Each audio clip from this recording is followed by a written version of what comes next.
Hello and welcome to the Assembly's live event, Divided Government, United States. I'm so glad you're here with us today, and I want to say thank you for being premium subscribers and for attending this event. We have an excellent slate of folks. Did I say I'm Kate Shepard, managing editor at the Assembly? I'm just here to say hello, and I will also close out the event. I will also tell you how to use some of the tools here, and then I will hand it over to our lovely guests. So the first thing to know about the tools here are we will have questions from the audience that the moderators will be taking. So if you want to ask a question, hit that little Q&A button at the bottom of your screen. It looks like two little chat bubbles.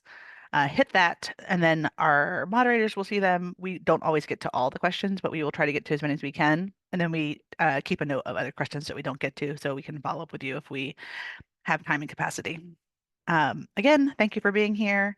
I just wanted to hand it over to Emily Stephenson, our Deputy Managing Editor, who will be moderating the first panel, and she will introduce her guests. So take it away, Emily. Hello, I'm Emily Stephenson. I am the Deputy Managing Editor at the Assembly, and we have a great group here for this panel. We have Ren Larson, who is a reporter and data journalist at the Assembly. Colin Campbell is the Capitol Bureau Chief at WUNC. Lucille Sherman is a reporter at Axios Raleigh, and Eduardo Medina is a reporter with the New York Times who's based in Durham. Let's get started. I want to start with the General Assembly, where we have some new faces in top leadership in the state legislature. Let's start on the House side. Colin, what do we need to know about new House Speaker Destin Hall? What are his priorities for the legislature, and what do you think will change about how the House is run? Yeah, so Destin Hall's an interesting guy. He's the youngest speaker in, I think, at least like 100 years. He's 37, which, as someone who's also 37, feels crazy to have someone my age in that kind of position of power. He came up fairly recently. He's an attorney from Lenore and kind of the foothills of the mountains. Describes this kind of rags to success story of having parents who were drug and alcohol addicted. The Assembly did a profile on him pretty recently about his growing up in a town that was affected by NAFTA and job cuts and things like that. So he became an attorney and then rose pretty quickly in the ranks of the State House Republicans, serving last year as a rules chairman, which is kind of the second most powerful role. I think from a policy standpoint, we're not going to see a whole lot of changes with Destin Hall now in the speaker's role. He really was a top lieutenant to House Speaker Tim Moore, who held the position for the last decade. He's retained a lot of the same senior staff members, same chief of staff, same spokesperson. A lot of the people running key committees and other leadership roles in the House are the same as we saw last year. So I think from a policy standpoint, it's very much going to be a continuation of what we saw under Tim Moore as speaker. I think there could be some changes in the scheduling of this place. The challenge to be in the legislature and for us as journalists covering the legislature is the schedule is really erratic. Sometimes they're holding really important votes with very little advance notice at 2 in the morning. And so this is something where Hall has said he'd like to do that a little bit differently. We'll see if he actually makes that happen. He's also been interested. I think the most important bill that he sort of spearheaded in the last year was the immigration bill requiring sheriffs to cooperate with ICE detainers. Certainly, with the national landscape around immigration, those kind of issues could come up again at the state level. And he clearly is very much on board with President Donald Trump's agenda for immigration enforcement issues. So that's a big one. And of course, the budget will be one to watch. We didn't get one last year where the House and Senate Republicans didn't agree with each other. This year, we'll see if with new leadership on the House, that creates more of a spirit of compromise between now and July, or if we get to another period where we're still in session this summer, trying to wait for Republicans to agree on, how big of a teacher raises we should have, or how big of a tax cut should come down the pike. All of those things are going to be worth watching as the legislature gets going again. Well, I hope for all our sakes that you're right about the 2 a.m. votes. Senate Democrats have a new leader too. Lucille, what should we know about Sydney Batch? How are Democrats planning to approach the new legislature?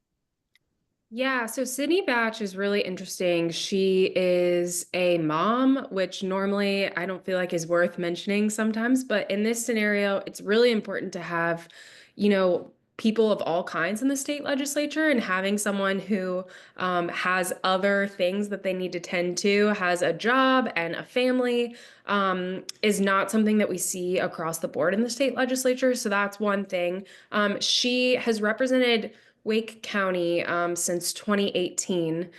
She was a House member in 2018. She lost her House race against Republican Aaron Perret in 2020 and was appointed to the state Senate to serve in the state Senate starting in 2021. And she's represented an interesting part of Wake County. She's sort of had to straddle sort of a more moderate approach to campaigning. And she's worked with Republicans in the legislature. It isn't super prominent. I feel like she doesn't advertise it a ton, but she's worked with Republicans on criminal justice and criminal justice reform. I think it remains to be seen what her approach will be to Republicans. I think it's safe to assume the approach will be different than what Senator Dan Blue has done in the last several years. But I think it remains to be seen. You know, I think they could be sort of more organized in some ways in their approach. But I think the jury's still out. It'll be one of the most interesting things to watch in the session, I think, to see, you know, are they going to be on the defense with Republicans? Are they trying to get out ahead of things? Stuff like that.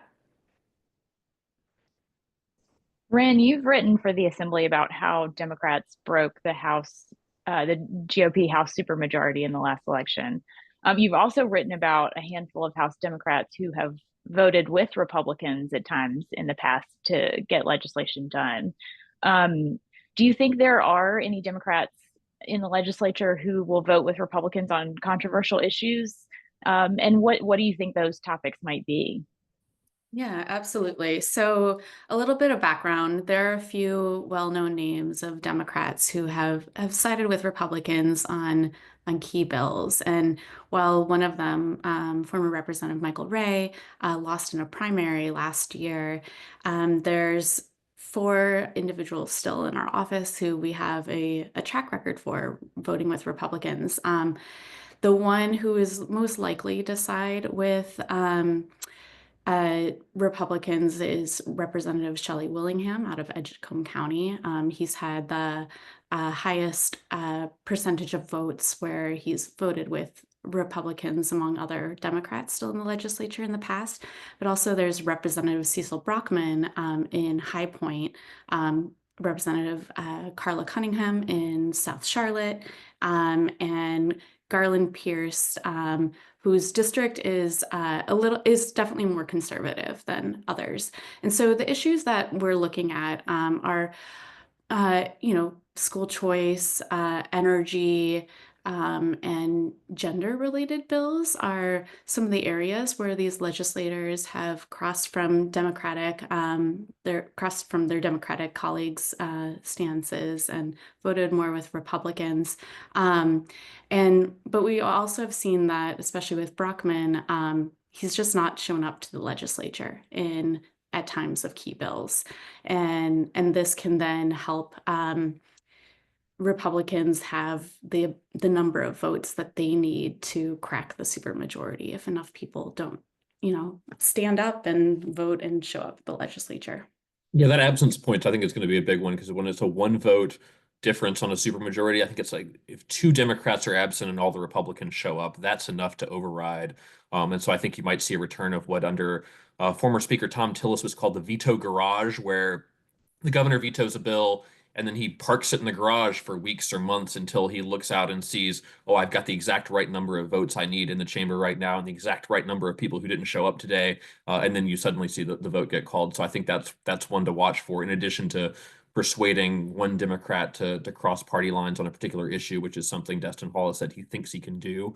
I thought it was interesting that he didn't put any Democrats aside from one on a committee chair role this time around. Speaker Tim Moore did that some, but I think the budget is sort of ends up being the point of leverage.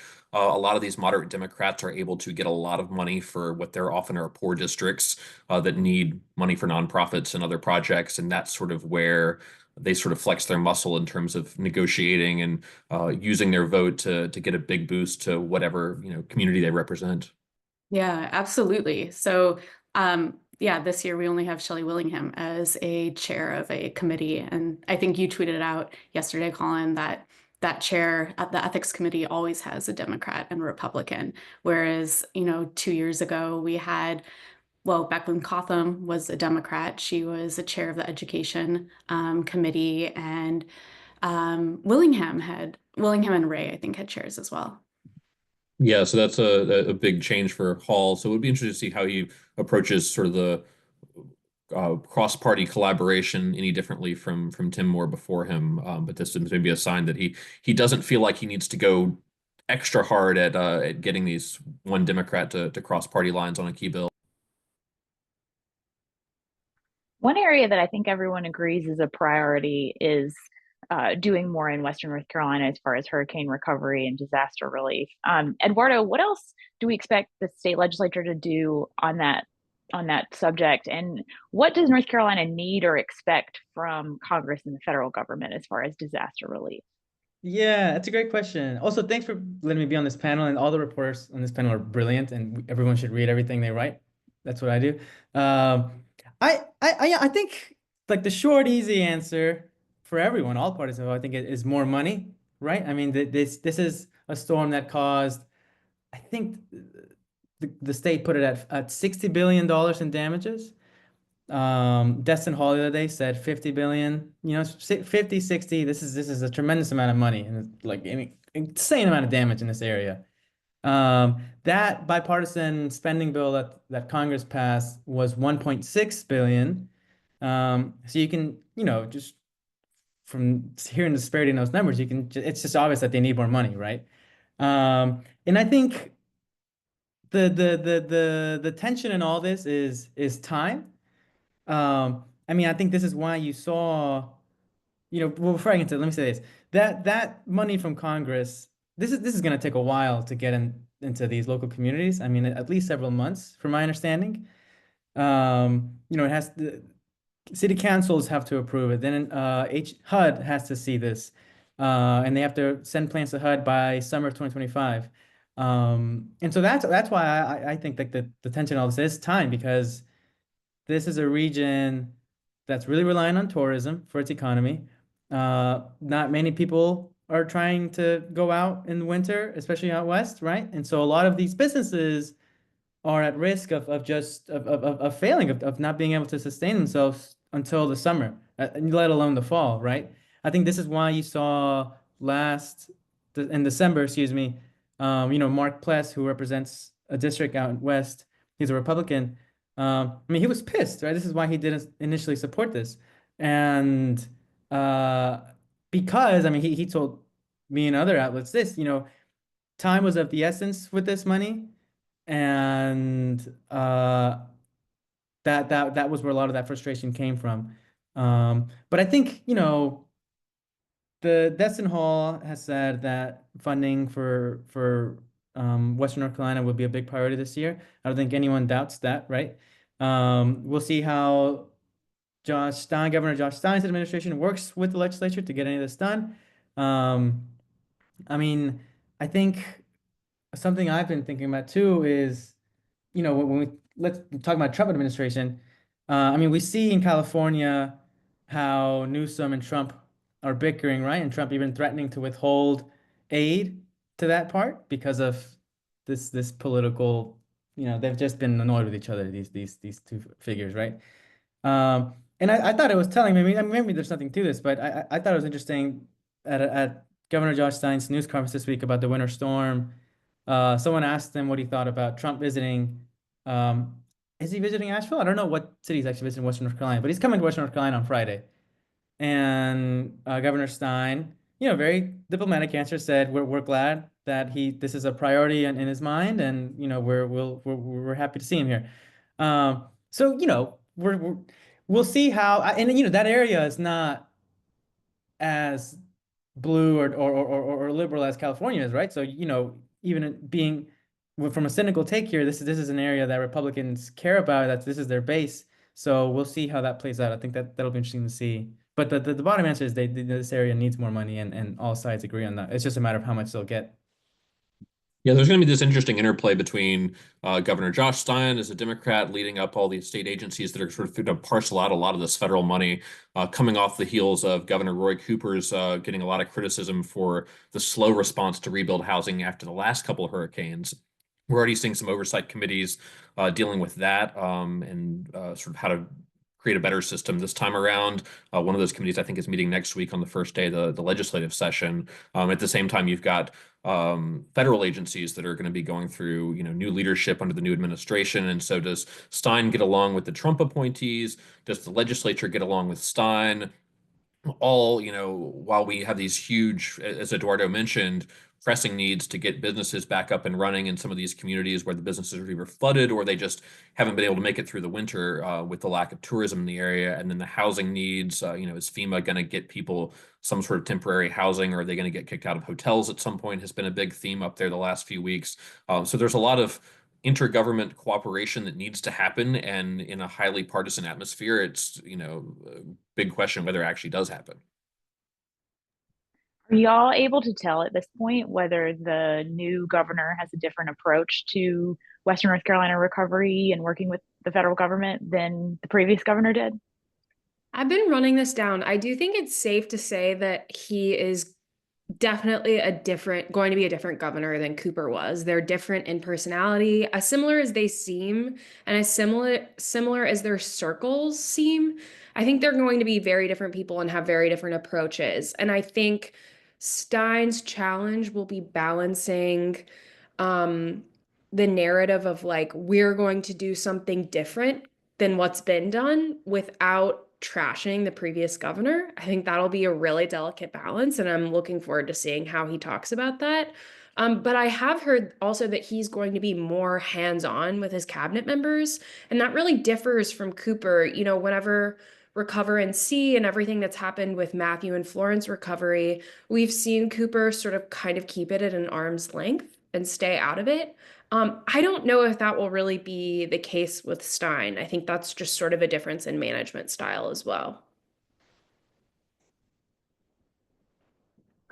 Well, since we're talking about the state's relationship with the federal government, Lucille, we already saw Attorney General Jeff Jackson sue the Trump administration over the president's executive order in an attempt to end birthright citizenship. Do we expect the Stein administration to butt heads with the White House in other ways? And where do you think those conflicts could arise? Yeah, so the way I think in thinking about this question, I've been thinking like what I know about Josh Stein and Jeff Jackson is that they are ambitious. They're both ambitious politicians. And so that I've been wondering, in the last couple months, they've been sort of kind of quiet about the Trump administration. I expected more from Jackson in just preemptively talking about how he might combat the Trump administration as other Democratic attorney generals have. And I haven't heard as much as I thought I would. But the birthright citizenship challenge, joining onto that lawsuit, I think sets the tone for how Jackson might approach this. And I think it sets the tone for how we might see Stein approach this as well. The only complicating factor, and Colin, I'm hoping you can help me on this one. The only complicating factor is that the legislature recently passed a law that limits the attorney general's powers.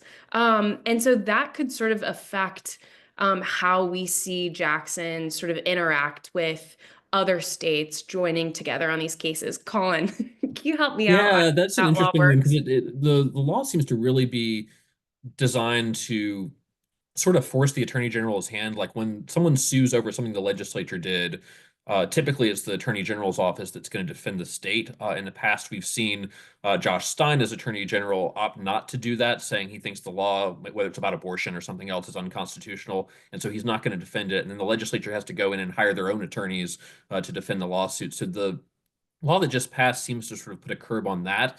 What I'm not sure about, and may sort of remain to be seen based on legal interpretations, is how much this affects the attorney general's ability to jump in on some of these national issues, because there almost seems to be this sort of some sort of private group chat among Democratic attorneys general who see something happen in DC with the federal government and say, hey, we should sue over this. Let's form a coalition and, write a legal brief and send out a press release, file a lawsuit, whatever it is. And, whether Jackson is sort of limited by that new law sort of remains to be seen.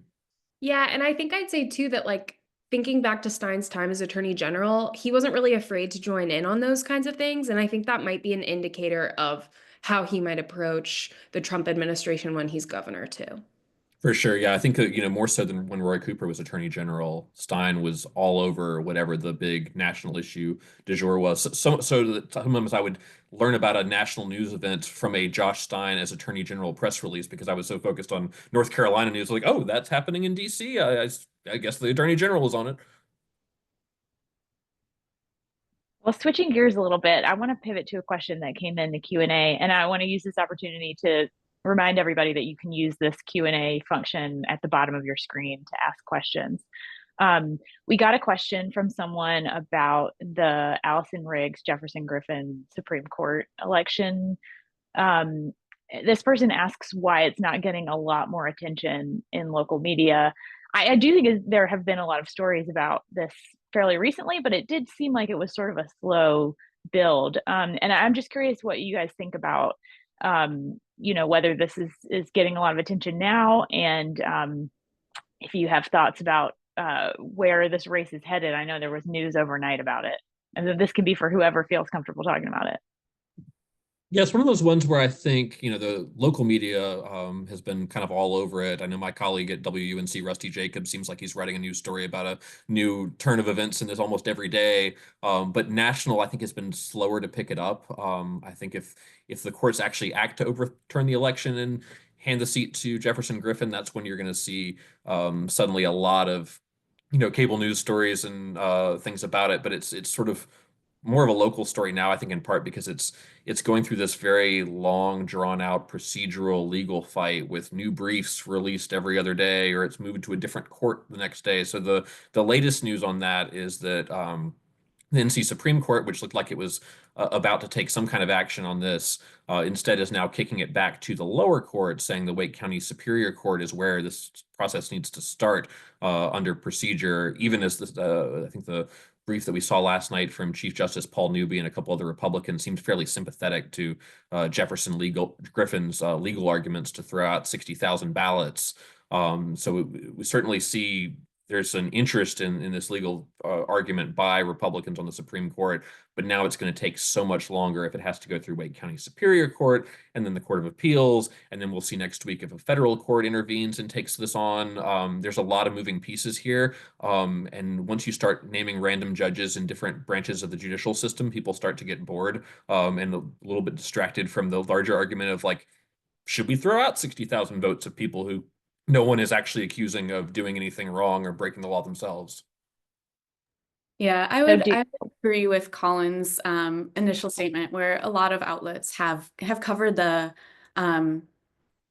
have covered the challenge in so many ways. Like almost everyone knows someone who is affected in this challenge. And so just yesterday, I was pulling up a November article where a Republican county commissioner from Lee County was interviewed about her ballot being challenged. And so, these articles have been a slow burn over time, and your local outlet probably isn't going to be covering every single voter who has a challenge, and isn't going to have the twist of the screw as daily decisions are made. We have a lot of weather related news. We have between the snowstorms, and we have hurricane relief news, and we have just the things that you want to know if your kids are going to school or not. And so I would go back and see what your outlet has covered and see if there's anything there. I mean, for Griffin, probably the best case scenario is the election gets thrown out in his contest and he gets to have a new election. Will that happen? I don't know. This probably is becoming a PR fiasco for the Republican Party at this point in time, because again, most people know someone who is a US citizen who is properly registered, who has been registered for over a decade and voted for over a decade in this state, and their name is on this list. Do we have a sense of what kind of time frame we're talking about for resolving this, or is it just long? I think the goal is to resolve it before the Supreme Court starts hearing arguments on its own court, I think in mid-February. But that's a couple weeks away, and things still feel like a slow burn. So I do think that there's a time element here, but whether they'll make it there, I'm not sure. Yeah, I think the development last night really delays it longer if you have to go through multiple layers of courts. If the federal court, which I think is holding a hearing next week in Richmond, Virginia, of all places, just because of the way the federal court circuits are set up, if they intervene, that can maybe move it faster. But if it has to wind its way through state courts, we could be talking months before it's resolved. And in the meantime, Allison Rigg still gets to keep her seat for now. So she can, I think, conceivably, so she's recused herself from anything related to this. But any other matters they take up in the coming months, she will still be, I think, a member of that court until such a time as the election is certified and it either goes one way or the other based on what the courts decide. Colin, you read my mind. Two people asked that question in the chat about whether Justice Riggs can keep serving until the election is resolved, or if they're just down a person. And it sounds like the answer is she can keep going. Someone else asked also if we know anything about what it's costing Jefferson Griffin to keep contesting this election. Do we know what the spending is like? I don't think we'll know yet. We should see some campaign finance reports maybe at the end of this month from the final months of 2024 that would indicate how much he's spending on lawyers. I know the NC Republican Party has also been pretty active in litigating this. So the state party is spending a lot of money on attorneys to do this. And I haven't seen any additional, sometimes you see these sort of legal battles and there's fundraising around it. It's, donate to my campaign so I can keep this fight going and pay my attorneys. And we haven't seen that from Jefferson Griffin, but that doesn't mean there's not some donors who are quietly sending checks to his campaign account to help pay for the attorneys involved in all this. We got another question in the chat. It says, is it 60,000 votes for this election or their entire ballots, which impact all races? So what is the challenge effect? I think it's just for this race, at least what Griffin is asking the courts to do. That said, if the courts threw out 60,000 votes in this race, I think you would open the floodgates to other legal challenges for other close races that say, well, now you need to go redo this for my race and see if that changes the outcome. But Griffin is very narrowly focused. In fact, I think one of his legal briefs was basically, there's different groups involved in this. The 60,000 is the people who there was something missing on their form where they filled out a different form. There's smaller groups of voters like overseas voters, military voters, and Griffin has asked the courts to sort of handle those first. And if by taking some of those out he wins, then don't worry about the 60,000. So it's very much this weird step by step that seems like the only real goal for Griffin's legal team is get him a win and then not really worry about everything else. But I think there are plenty of lawyers out there who are watching this and are thinking, if the court goes that way, it's going to open a big floodgate for a lot of other legal challenges. And relatedly, I've seen Democrats talk a lot about this in the last few days. He doesn't want them cleared from the voter rolls. So I think that says a lot about the intent that it's narrowly focused on his race exclusively, not really forward or backward looking or expanding out, which Democrats have really jumped on as a question of like, why should they be thrown out of this race, if not all of them? That was obviously a topic that a lot of people had questions they wanted clarified. We got another question that goes back to two topics we talked about earlier and links them. Do y'all think that North Carolina being a party to the immigration lawsuit puts funding for hurricane relief in jeopardy? That's open for anybody. I would be interested to hear what our other panelists think, because I really don't know. I think I don't know. I don't know. I mean, I think, President Trump is certainly someone who likes to have tools in his toolbox open for negotiations, and you could very easily see such a situation where he thinks that's politically advantageous for him. But the other interesting, like something that underscores all of that I've been thinking about too is, I'm sure the other reporters in the state found this too. Every time I spoke to, I would say if 10 people I spoke to last fall before the election, maybe 7, 8 of them would mention immigration. So this is a big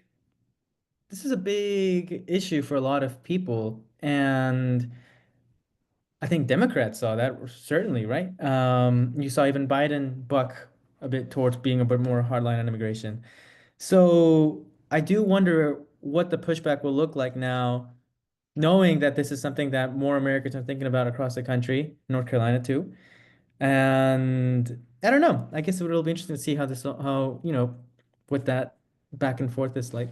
Yeah, I try not to make predictions about anything involving the Trump administration because one, I don't cover it day to day, and two, it's just totally unpredictable. But I do think more so than Attorney General Jeff Jackson, the Republicans in our congressional delegation and the legislature sort of driving the train with respect to advocating for federal help for Helene in Western North Carolina. And I think those relationships will ultimately help the state in ways that maybe California, as it recovers from wildfires, may not have that kind of juice on Capitol Hill to get what they need from the federal government.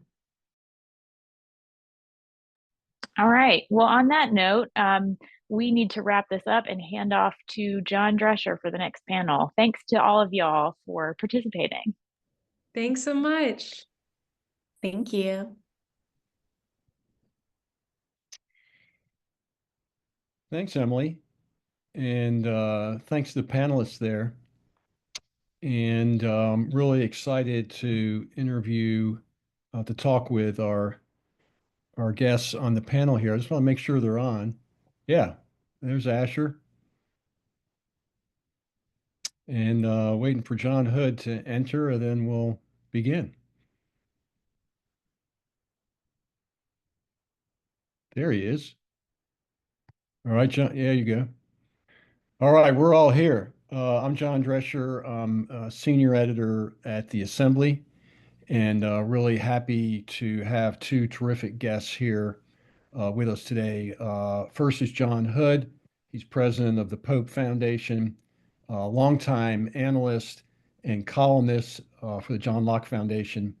Also author of a very good biography on former Governor Jim Martin, which I think will be relevant to our discussion. And also teaches at the Sanford School at Duke. Asher Hildebrand also teaches at the Sanford School at Duke, where he's director of the graduate program there and is launching a new, exciting Executive Masters of Public Affairs program. Figured I'd give you a plug there, Asher. Appreciate it. He also has very significant Capitol Hill experience. He was chief of staff for former Congressman David Price. So thanks to both of you for being here. And then also a reminder to our readers that they can put questions in the Q&A channel on the bottom panel. So John, Asher, thanks for being here. I want to start off our discussion with talking about the governor's office in North Carolina. I mean, even before the action that the legislature took in November to strip some power away from the governor, we already had probably one of the weakest, if not the weakest, governor's office by statute in North Carolina. So my question for the two of you is, what can the governor still do, and where do you think Josh Stein will be most active? Well, I'll take an initial swipe at it. I agree with you that North Carolina's governor institutionally is one of the weakest in the country, probably the weakest. Actually, I think there may be a governor too who has a weaker veto power, believe it or not. But if you think about the entire panoply of duties and powers that governors have, one of the obvious ones in North Carolina is that, I don't know if this is unique, but it is certainly rare. Our governor has no constitutional authority over the universities and community colleges. That's specifically designated for the legislature. Whereas in other states, we're familiar with governors having control, making appointments to governing boards of universities, that sort of thing. So this has been a fight for very long time. Governors and legislatures, when both were Democrats, fought a lot. And Democratic governors wanted power and Democratic legislatures said no. But eventually that began to break down in the 70s and 80s. The governors got a little bit more power. Where we are right now is that Governor Cooper, governor for 8 years, before that governor or attorney general, and before that in the state Senate, Cooper had, I think it is fair to describe, a pretty adversarial relationship over his 8 years with a Republican legislature. And that's not something a Democratic governor had ever dealt with before. It was 8 years in which his party or her party was not in charge of the General Assembly. And so it was adversarial. It was a lot of, particularly when the legislature, when the Republicans didn't have a supermajority to override the veto themselves, the governor was able to issue vetoes that were sustained. I believe Governor Cooper issued about 104 vetoes, which of course is vastly more than any other governor's ever done. It's more than all the other governors combined had ever done. And as was alluded to in the previous panel, the question right now is, will Josh Stein, as the new governor, have a similarly adversarial relationship with the General Assembly, or will there be opportunities where they collaborate or negotiate in ways that are different than what happened with Cooper and previous lawmakers? Now, I think obviously there will be somewhat of an adversarial relationship because they have differences of opinion and they're different parties. Overhanging all of this is that there are still lawsuits unsettled having to do with the separation of powers. The legislature has, over the course of time, done several things that governors have challenged. One of them happened when there was a Republican legislature and a Republican governor. That went up to the North Carolina Supreme Court. They actually decided with the governor in that dispute. There was a subsequent dispute. And now there's another set of issues having to do with governing boards. I'll give you a quick example. There's a Environmental Management Commission where the governor had previously had a majority of the appointments. That has been changed to where the legislature gave some of those powers to a different executive. On the other hand, the Board of Transportation was traditionally, what was until now, entirely controlled with gubernatorial appointments. That has been switched to legislative appointments being I think the whole of the Board of Transportation, or at least a majority of it. Those are probably not going to fare the same, those two specific disputes in the Supreme Court, but it illustrates that there's this overhang of who's going to be in charge. And the thing that I think many North Carolinians, even people who've lived there their whole lives, don't fully understand is that we're used to thinking about separation of powers fights at the federal level. And we know there is one US president, and then there's Congress. In North Carolina, there are 10 elected executives. They combined are the executive branch. And that makes it a more complicated thing to work out. So what Josh Stein does, I think we saw, and I'll stop at Providence in a second, but one of the things we saw right off the bat is that Josh Stein did turn the page from the Cooper administration on Hurricane Helene relief. There had been a lot of dispute and a lot of criticism of Governor Cooper's handling of the Hurricane Matthew, Hurricane Florence recovery. And Josh Stein, in fact, signaled that there will be a different entity managing those funds and a somewhat more collaborative relationship, I think is fair to describe, with the General Assembly on Hurricane Helene relief. Yeah, I'll just pick up where John left off and agreeing that the context is important here. We've just lived through 8 years of fairly tense partisan warfare between the governor and General Assembly. And as Governor Stein takes office, nothing says, let's work together, like I'm going to strip your powers even more before you even administer the oath of office, right? So I'm maybe a little less rosy on the sort of fundamental dynamics that governed relations between Governor Cooper and the General Assembly being different. But I do think that Governor Stein's natural inclination as a leader has been to compromise to get things done. And even whatever his natural inclinations, even if that weren't the case, I think he very well understands that to get anything done during his first term, he's going to have to work with the General Assembly that will almost certainly remain in Republican control. And so I think his approach so far is and will be to work together where we can and fight where we must.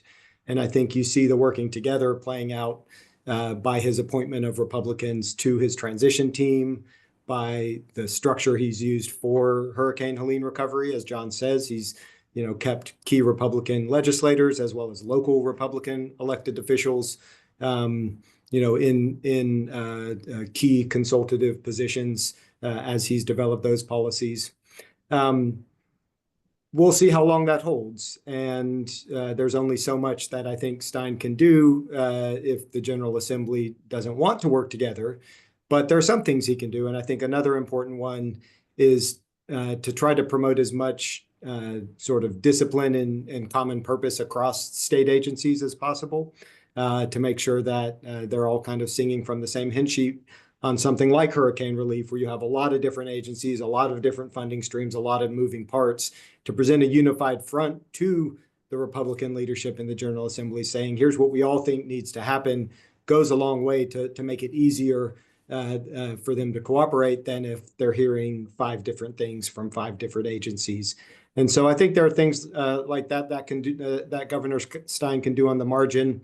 But again, I am not very optimistic that the sort of fundamental dynamic will be different than it was under Cooper.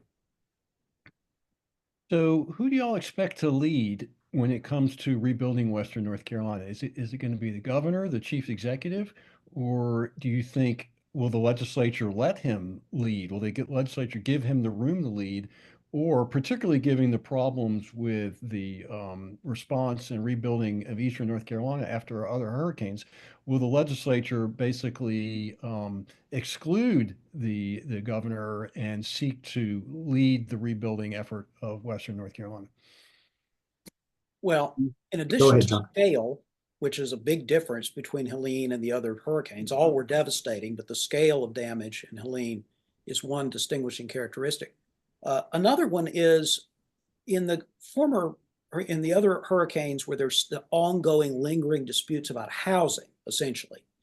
Housing will be a big issue in Helene, but a lot of the initial billions of dollars in expenditure in state and federal money will be infrastructure, will be rebuilding roads. Roads by themselves is around a $5 billion price tag. There will be billions of dollars in water and sewer and other infrastructure, in addition to the issue of businesses and homes washed away. And so, to be blunt about it, of course, both will be involved because the Department of Transportation, I think, will not end up being run by legislative appointees. I'll go out on a limb and suggest I don't think that's the outcome of that case. So the Stein administration will absolutely be administering a variety of different recovery efforts for many years. And the legislature just can't do that. On the other hand, the basic policy decisions to be made and the funding decisions to be made, the governor will propose.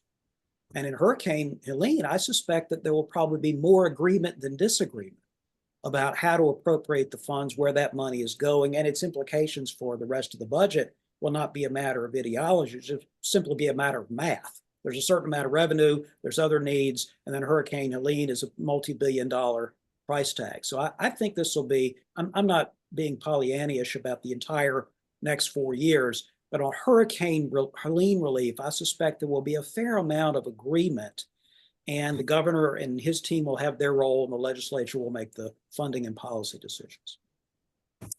I hope you're right, John. I think that's been the case so far. This can and should be a bipartisan priority. And again, there have been a number of key Republicans, people like Kevin Corbin, Jake Johnson, local leaders who have been closely involved in the governor's recovery effort. All sides so far seem to recognize that when it comes to the federal government, something the first panel talked a little bit about, that presenting a unified front is going to be incredibly important. And so I hope that holds. But here too, partisan pressures are pretty intense. I think Governor Stein understands that rebuilding Western North Carolina is the top priority for his first term. And whatever the actual division of responsibilities, the public certainly sees the governor as sort of the main leader for something like this. If you think about Governor Cooper, our enduring image of him is not in a suit and tie signing a bill, although he did some of that too. It's wearing his disaster casual, reassuring the public after a hurricane, right? And so the governor is very much front and center here, and that means that the political stakes are extremely high for the governor. And I think that's why you've seen Governor Stein create this new office, this sort of nerve center in the governor's office to lead the recovery effort. And that's why you've seen him spending so much time on the ground in Western North Carolina. I feel like he's been there just about as much as he's been in Raleigh since taking office. For their part, on the other hand, I do think there are some Republicans who still kind of resent the fact that Governor Cooper did not pay more of a political cost for some of the issues that arose with previous recovery efforts. And as the first panel mentioned, they already have the oversight infrastructure in place, both with General Assembly committees, also at the new auditor's office, to heavily scrutinize Helene recovery and to make life difficult for the governor. And there's nothing wrong with oversight of massive expenditure like this. It's an incredibly important goal for the state. But the line between appropriate oversight and what we might call the kind of weaponization of oversight for political ends can be awfully blurry, and we'll see how we navigate that line moving forward. So let's just talk a little bit about the funding of the situation. Obviously, a huge disaster, price tag of something like $60 billion. I think the legislature and the governor expects a significant portion of that money to come from the federal government, but clearly there's going to have to be some state contribution to this. I think we have a rainy day fund of somewhere in the $4 to $5 billion range, but do y'all envision the legislature having to come up with some other new revenue source, perhaps some kind of temporary revenue source to pay for this, or is this something that they can fund out of existing revenues? I don't think there will be the need or the appetite for any kind of additional funding source. I might have had a different answer years ago to that sort of a question, because there used to be more of a clear dividing line between general fund expenditures that we funded with primarily taxes on income and sales and things like that, and then the highway fund and highway trust funds that were traditionally funded with highway-related revenues like gas taxes and car taxes, what we call highway user fees.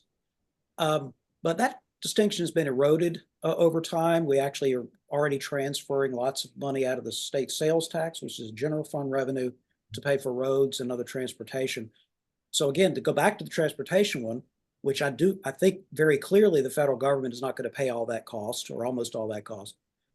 I think that if they need more money than is coming in from the highway-related taxes, I think they will transfer general fund revenues to it rather than, for example, do a surcharge on cars or motor fuels or something like that.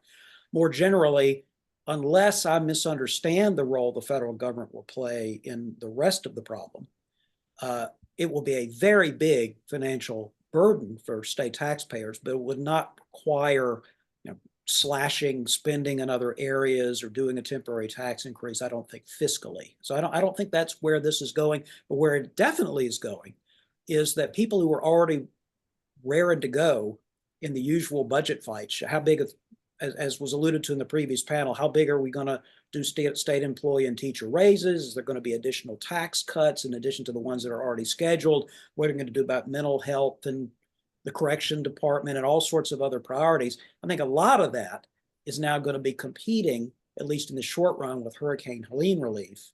And I would bet on Hurricane Helene relief being the top priority in most cases.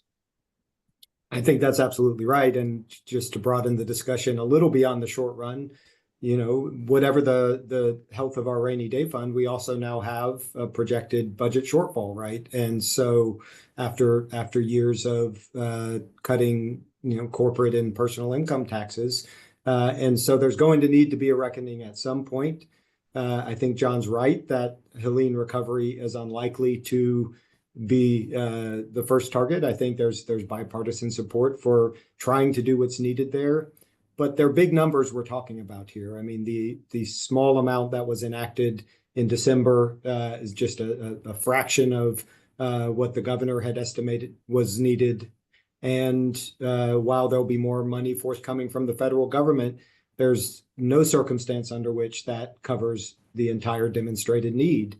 And that's in part, not to get into the weeds, but that's in part because some of that funding is based on the uptake of personal assistance from FEMA, and the uptake in North Carolina has been very low.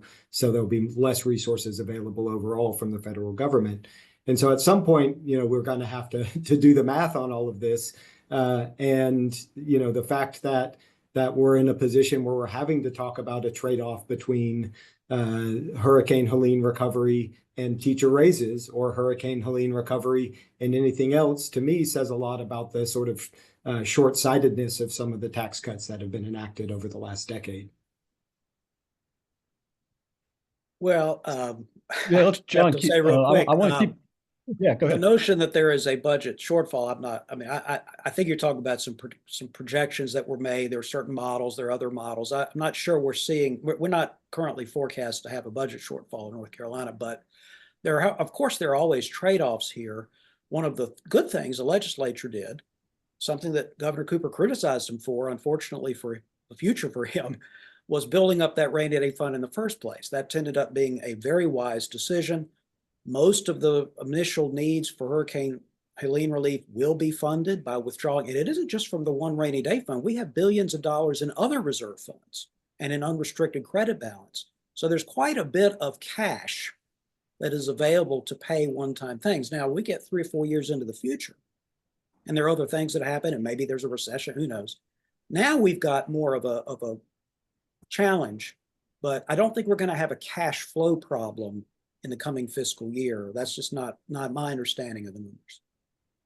So in the fiscal year that just ended at the end of June of last year, was the state budget director said this was the first time in years that revenues just barely covered expenses, and she basically said we're entering into a new era where budgets are going to be tighter.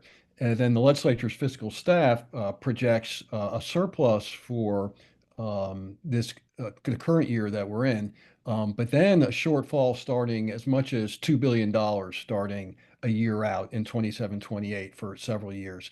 Now, those projections were made, some months ago. We have a state budget of about $34 billion, but it does seem that from both the governor's budget office and the legislature's fiscal staff, that things are going to be significantly tighter than they have been in recent years. And then you add the disaster relief and rebuilding of North Carolina onto that. And they say to budget is to choose, and clearly there will be some difficult choices to make. I think that Stein will kind of kick off this discussion when he soon presents his budget, right? That will be Yes. a marker both of what he thinks should happen in Western North Carolina and what he thinks should happen in the rest of the budget. Yes, and there are some pre-scheduled tax reductions, both on the individual, the personal income tax and the corporate tax, that kick in the corporate tax's case, phasing out entirely by 2030. And if there are revenues falling short of the triggers required to trigger those reductions, the legislature wouldn't have to do anything, and those tax cuts would not occur. But separate from that, the forecasts are challenging. They have a lot of unanswered questions, scenarios assumptions that are made. I think there is some dispute between the legislative side, the fiscal side, and the governor's side about some of these numbers. But I also think that it's fair to say, whether I'm a conservative, you're conservative, progressive, whatever, definitely over the next 4 years, definitely during the governor's term, there will be tighter budgets and harder decisions to be made.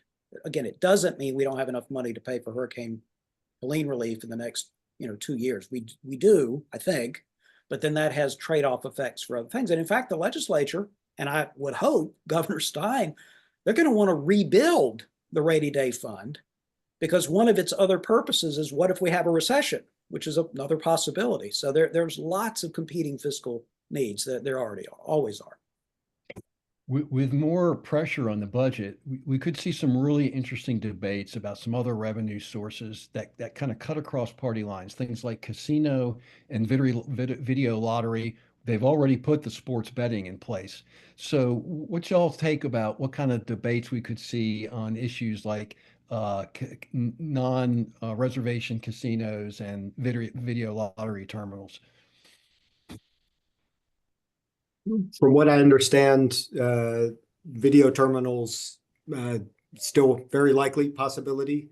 Casinos may be a little less present on the agenda than in previous sessions, but certainly haven't gone away for the same reasons that they were there in the first place, and that has something to do with effective advocacy by those supporting the casinos. It has something to do with the fact that there is this recognition of a need for additional revenue sources, and that's one possibility. I would add a couple other possibilities to the discussion, maybe some somewhat less polarizing, maybe not, but I think you'll see some additional scrutiny on healthcare spending as a source of savings. That includes on, insurance and reimbursement rates and pharmacy benefit managers, things like that, that are part of broader healthcare discussions. And I think that there's that the state's Medicaid expansion, right, a bipartisan accomplishment that's scarcely a year old, could be under threat. And that's in part from the federal government, because if the federal government reduces its share of the Medicaid expansion, then the law included a trigger that could effectively go back to before we enacted the expansion. But it's in part because that state share of Medicaid remains an attractive target to some for additional cost savings. And so I think there are a number of things that could be in the mix there. John might have better insight on casinos than I do, though. I agree with those entirely about those points about healthcare. Part of the casino dispute has been and will be there are existing entities that have casinos operating and they don't want competition. So it's important to think about all the different players and their interests. So we've got a question from a Durham reader and viewer, I should say. And even though it's focused on one specific legislative race, I think it could be interpreted as a broader question. So here's the question. Durham lost a fine North Carolina State Senator Mike Woodard by over 4,000 votes to a relatively unknown challenger. Mike was noted for reaching across the aisle and for trying to reach compromise on major issues. Is this a harbinger for elected officials in the General Assembly, indicating a continued divided and divisive atmosphere in Raleigh, or is this just Durham being Durham? Well, it isn't the only case in the last several years where a state senator who was inclined to try to work with the other party had some trouble. But in that case, Governor Cooper actually intervened against that particular incumbent and he lost in the primary. That didn't happen in Mike Woodard's case. But there is certainly a lot of political incentive to be tough against the other party and not to give in and don't work with them. And that is not consistent with how any legislature has to function. So we should all be concerned about that. The politicians respond to rewards and punishments just like all of us. And there need to be more rewards for people working together on things. And we need to figure out a way to make that happen. I find myself agreeing with John on this one. I do think, look, I've known Senator Woodard for a long time. I know his successor in the seat, who I think will be a terrific senator for Durham. But I do think, and I'm not really going to comment on the particulars of the case, but I do think it reflects a broader pattern of the sort of base of both parties being more interested in elected officials perceived as representing their sort of core values and less interested in elected officials perceived as compromising with the other side to get things done. I think that's true in Washington. I think it's true in Raleigh, and I think it's a problem. I'll also just say I appreciated Councilman Brown's other question about John's artwork as well, in addition to the one about this particular race. Yeah. All right, we're at the end of the hour, and John, Asher, want to thank both of you for a really good discussion, and also want to thank our previous panelists. So also want to thank the audience. Thanks for watching us. As far as I know, I'm signing off here, and unless Kate Shepard comes back. Oh, Kate Shepard is coming back on, but she's muted right now. No, Yeah. I'm back. Sorry, I have just a few last things. Thank you guys so much for joining. Thank you, John, Asher, and John. That was excellent. I will keep this short. I just want to say thank you so much to our panelists and our moderators. Thank you all for being Premium Assembly subscribers. We appreciate it and could not do this work without you. I also wanted to note that our partners at Indie Week are hosting an in-person event next Wednesday at 6 p.m. about big ideas for the future of Durham. That event will be held at Motor Co. Music Hall. We are also planning future virtual events this spring on topics like higher education, as well as in-person events later in the year. If there are speakers or topics that you want us to cover, please send me an email at kate@theassemblync.com. Many of these are for premium subscribers, so please tell a friend who might be interested that they should become a premium subscriber so that they can attend all these future events like you did. Again, thank you so much. Have a great day, everyone.